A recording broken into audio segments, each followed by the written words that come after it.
Lil Yachty has been on a run for the past year. It all started in late 2022, when a snippet for his warbling anthem Poland went viral out of nowhere. This kickstarted a wild ride. A month or two later, an entire album of Yachty's leaked onto the internet, in a completely different genre. Let's Start Here was an experiment into psych rock, and it was surprisingly well received, given Lil Yachty's complex history with the media, no pun intended. But the reason why I'm talking about Lil Yachty today isn't because of any of this. And it also isn't because he's become the Shaggy to Drake's Scooby-Doo, or the Robin to his Batman. It's because of the songs he's dropped since that psych rock album. Strike, Holster, Solo Step and Crete Boy, which as a Greek guy caught my attention because I thought he was talking about the wonderful and beautiful island of Crete, but he was actually talking about his label Concrete Boys. Slide, Tesla, The Secret Recipe with J. Cole. Good songs, for sure. But this also isn't about the quality of the music. It's about the way he released it. When he dropped Strike, which was an anticipated snippet, he put two of the songs from Let's Start Here onto the release. When he dropped Slide and Solo Step and Crete Boy as a 2-pack, he added Strike to that release. Then for the next two songs, Tesla and Secret Recipe, he added all the previous songs each time he dropped them. What was he cooking? Why? This is called waterfalling your release, and it's become more and more common in the streaming era. I'm not talking about when you bum a sip of someone's drink and don't want to get your lips on the rim. Waterfalling is when you add previous releases to your current release. But it's not an EP, it's not an album, it's just a collection of the singles you've dropped so far, usually leading up to some kind of project. Lil Yachty is not the first or only artist to do this, but as he's positioned himself in the forefront of music over the last year or so, he may be one of the most prominent figures doing the waterfall strategy right now. It's sparked Twitter or X, sigh, threads about what he's doing, with some of the music industry's most prolific tweeters chiming in. I know Lil Yachty is not the first artist to do this because I've been doing this in my career for at least like 3 years now. When I released my 2020 album Purgatory, I waterfalled every single with the previous release until all 7 of the tracks were out. I did it with my album this year, Wallflower, as well. So with my experience doing it, I want to try to answer some questions that people might have. Why do artists do the waterfall method? Does it work? If it does, how much can you expect it to boost your release? And are there any drawbacks? What's the downside to doing the waterfall? So the reason why artists do the waterfall should be obvious, right? It can only lead to more streams. If someone clicks on your new release and they make it through that song, the next song starts playing, and if they leave that one on, then that counts as another stream for you. No brainer. And if they like that second song, they could end up saving it too. So each time you release a single, if you use the waterfall method, you can re-engage the past few singles and send them back out there to get some new eyes and ears. Let's say, for example, you're a newer artist and you've dropped a couple songs that you feel like are really good. And if they reach people, people would like them. But of course, reaching people is easier said than done, and maybe you haven't really found your audience yet. But you start teasing the next one, and all of a sudden, that one goes kind of viral. Now you've got people pre-saving and anticipating this new song. Why not tack on the last song as a waterfall to this new release? If that new listener finds that song that they saved, and then they hear the second one and they like it too, it's only gonna work out better for you. Liking 2 of your songs will help keep that listener around a lot more than just liking 1 of your songs. Duh. There's not that much of a drawback. If people don't like that second song, I don't think it's gonna stop them from saving that first one that brought them there in the first place. It's not just for newer artists, obviously. There's a benefit for more established artists doing the waterfall strategy as well. If we look at the viral tweet about Lil Yachty, this person is saying that they feel like they're watching someone build a project in real time. And that is most likely what's happening here. I'm a Lil Yachty fan, but I'm not a Lil Yachty super fan. So I'm not 100% sure if he's like announced a tape or a project that's coming at the end of this, but it kind of seems like that's where this is going. The waterfall method can help fans register that there is a bigger project on the way with these singles. Now, instead of being like, oh, I kind of like the singles this artist has been dropping this year, the fan is thinking, ooh, I can't wait for that album where these singles are leading to. It can raise awareness for the end product. It's much easier to market one song than it is to market an album these days. Trust me, I just dropped an album. It's a cold world out there. Pain. Since this artist economy is built around you constantly dropping singles to stay relevant, the waterfall method can help you pick up some songs that you've dropped that maybe didn't get as much love in the algorithm as they should have. If single 1 doesn't do much, but single 2 ends up going kind of crazy, and you waterfalled single 1 onto single 2's release, then you're definitely going to pick up some residual streams on single 1 at minimum, and maybe get some active fans of that song as well. In the past, those singles that didn't perform well right when they came out basically just became album tracks when the album came out. Now, with waterfalling, they can ride the coattails of a more successful single to try to get some more eyes and ears, which in these days becomes harder and harder to get. Here's the question though, does it work? You would think that since I've personally done it so many times, I would have some good data readily available for me to check out in Spotify for Artists. But I don't. For some reason, you cannot distinguish which release your song is getting streams from. You can figure out the total percentage of streams that your song is getting from your releases in general, but it doesn't divide them into which release. Today I'm going to be doing a case study with my singles I'm Bored and I Love Smoking Mid. I'm Bored came out first, and then I waterfalled that single onto the release of I Love Smoking Mid as a track 2. On Spotify for artists, it just shows them having the same stream count on both releases. The only way I can get any sort of meaningful data about which of my releases is performing better in terms of the actual release, not the song, is by going into my distributor payout data.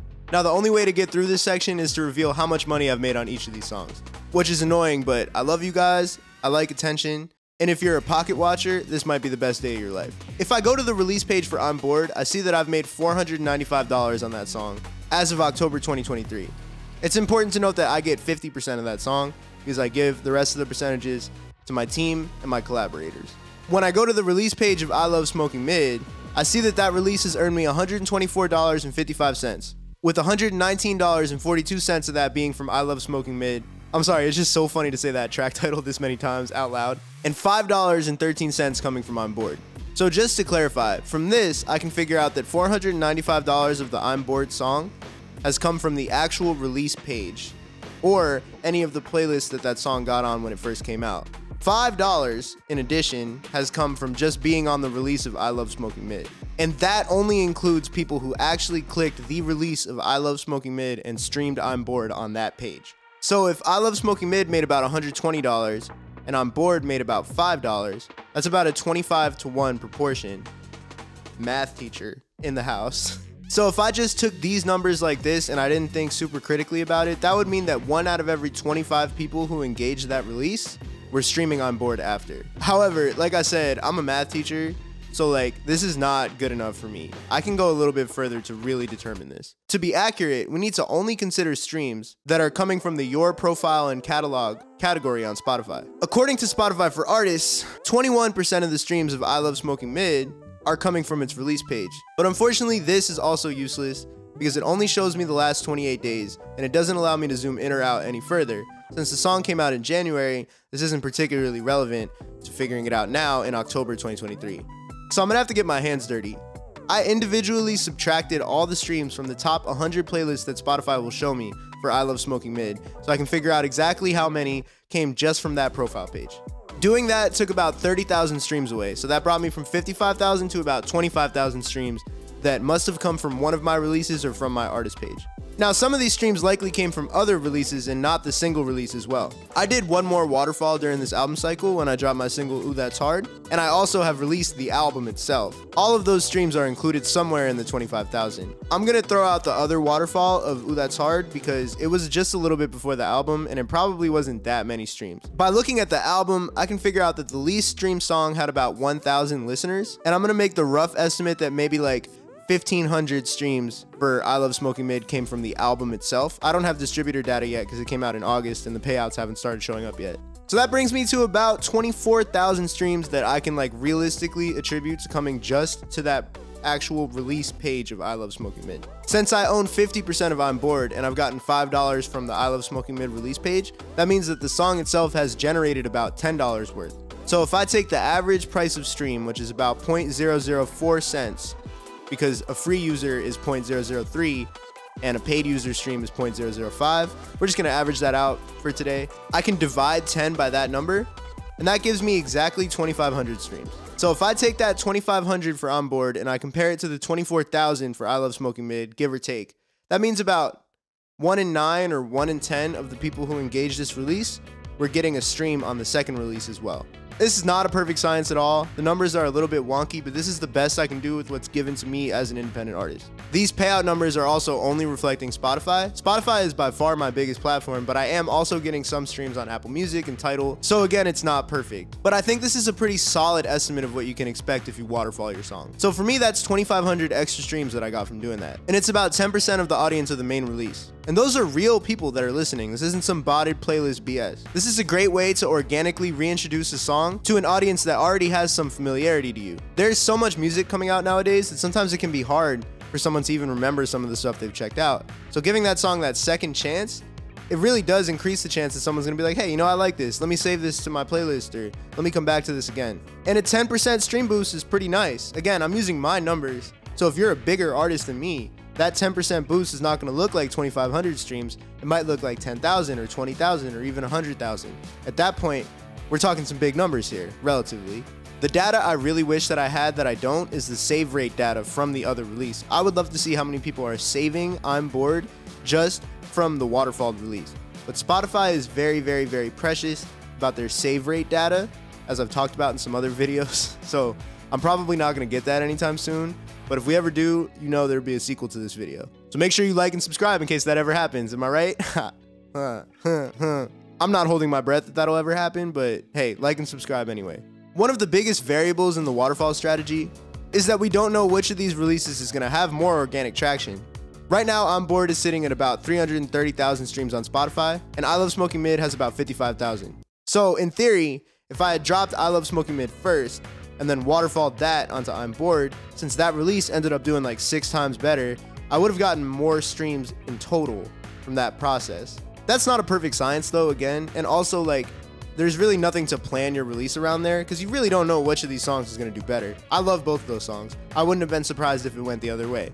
So you shouldn't like drop your best song second so that you can waterfall the first one onto that. I don't think that really gives you any kind of advantage as an artist. Let's get into some drawbacks. There aren't too many, but I do think there's some stuff that I want to go over.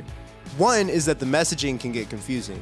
Like I said, I waterfalled my single Ooh That's Hard right before the album came out. So that came out as a 5-track little single. But when I did that, I started getting texts and messages like, yo, I love your new EP, man. Yo, your new EP is fire. No, I had an album dropping a month later. I didn't want people thinking that that was the end result. It's a little bit of when people see 5 songs, they get conditioned to thinking that it's an EP. And also on Apple Music, they literally put in the title, Ooh That's Hard, EP. I didn't type that. They do that by themselves. And I don't know if there's any way around that, especially as just like a lowly independent artist like me. It's so annoying. I think you can make the argument that on Apple Music, waterfalling might actually achieve the opposite effect that I was talking about earlier when I was talking about how it increases like your awareness of a release. It may actually make fans think that the release is, this is it, they dropped an EP, that he's not dropping an album a month later. The other drawback is that it can really clutter up your profile on DSPs. When I released my album Purgatory in 2020, I waterfalled the first single Runner's High onto the next 4 releases. This meant that there were 5 different releases including Runner's High, and that's not even counting the album that came out. So in reality, there were 6. Spotify does a good job of linking these tracks, and maybe Apple Music has gotten better at it since then, but back then, my friends who were using Apple Music, who were saving my stuff, were getting 5 different versions of the song in their library, and that's really annoying and silly. I've since taken down all the single releases from that album era, just to kind of Marie Kondo my page a little bit so it's not as crazy.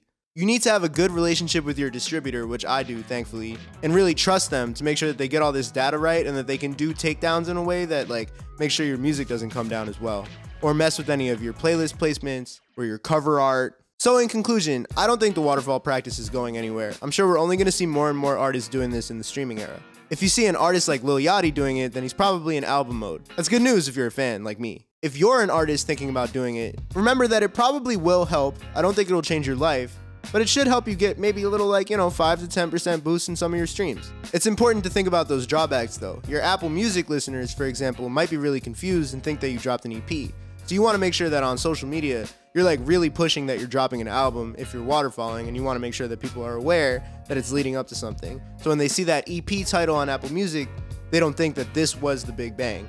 You also are going to have to prepare yourself to maybe declutter your profile and take some of these releases down later. I think one best practice could be like making sure that the cover art of your releases is kind of implying that it's building up to something. Because if you do that, then maybe people won't think it's the album. I've literally seen artists be like, this is not the album cover on some stuff.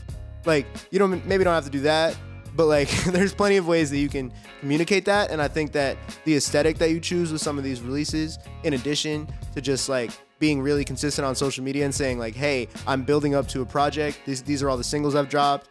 Get excited. This is the sound of my project. Like tap in, like that kind of stuff will kind of help you enjoy the benefits of the waterfall and kind of avoid some of the drawbacks. It's not the simplest strategy in the world, but with how the music industry is going, we pretty much have to try anything we can to get ourselves out there. Thanks for watching. Please like and subscribe if you enjoyed this video. If you hated it, go in the comments, tell me how bad it is so that it can help my algorithm. I wish I could waterfall a YouTube video. I guess you kind of can. YouTube kind of has waterfalling because you can like put another video right at the end. So you should click that one because I'm going to do that. All right? Peace.